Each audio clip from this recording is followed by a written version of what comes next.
Au tout début du 19e siècle, Napoléon, il a fait raser le Châtelet. Il a fait raser le Châtelet, le Grand Châtelet. C'était un château. C'était en 1802, c'était vraiment il y a très longtemps. Donc il a fait raser le Châtelet pour pouvoir réaménager la place.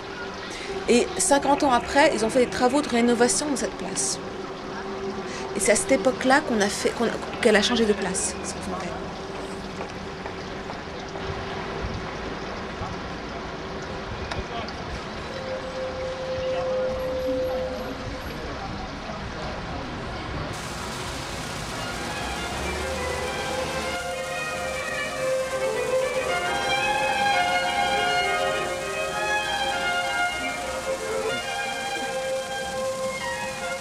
C'est vraiment le cœur de Paris.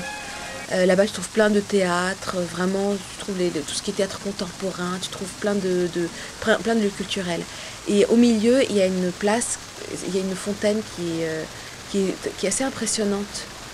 Et que tout le monde, c'est son nom en fait, c'est la fontaine du palmier.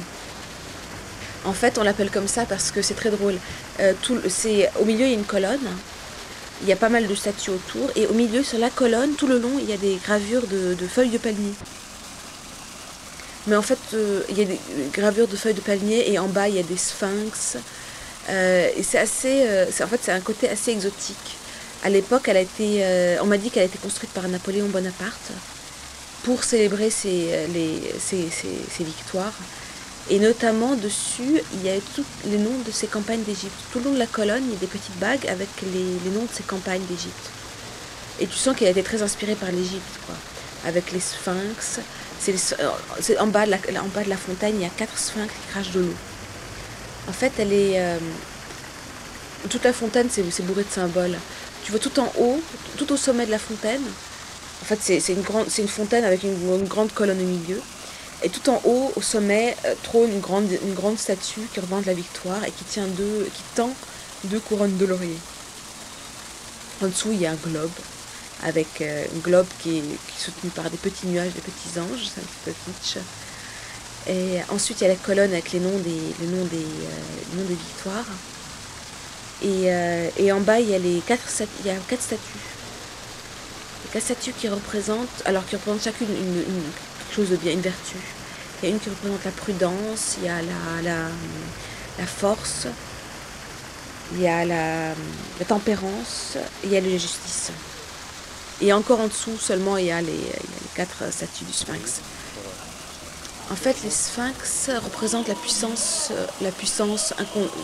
incontestable du pharaon. C'est ça, avec une tête de pharaon. Et en fait, c'est drôle parce qu'en fait, apparemment, ce monument, cette place représente également le combat contre toutes les formes de tyrannie. C'est ça. En fait, tyrannie, mais une dictature. Parce que dictature, c'est de notre époque.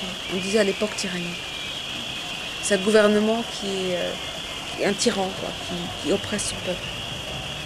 Il y a toute une symbolique autour de cette statue, de cette place, contre la tyrannie. Apparemment, ça représente un combat contre toutes les formes de tyrannie. Et c'est pour ça que la plupart des manifs, qu'il y a beaucoup de manifs qui partent depuis cette place.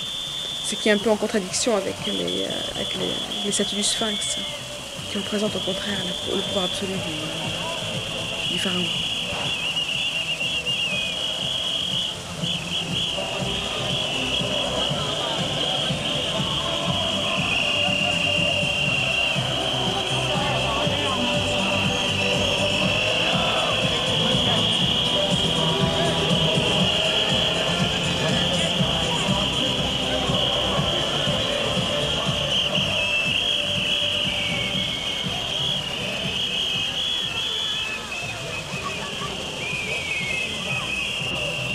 Souvent, les manifestations à Paris partent de la place du Châtelet, en fait. Et apparemment, c'est car il y a une symbolique autour de cette place et de cette fontaine, en fait, qui représenterait une lutte contre toutes formes de tyrannie.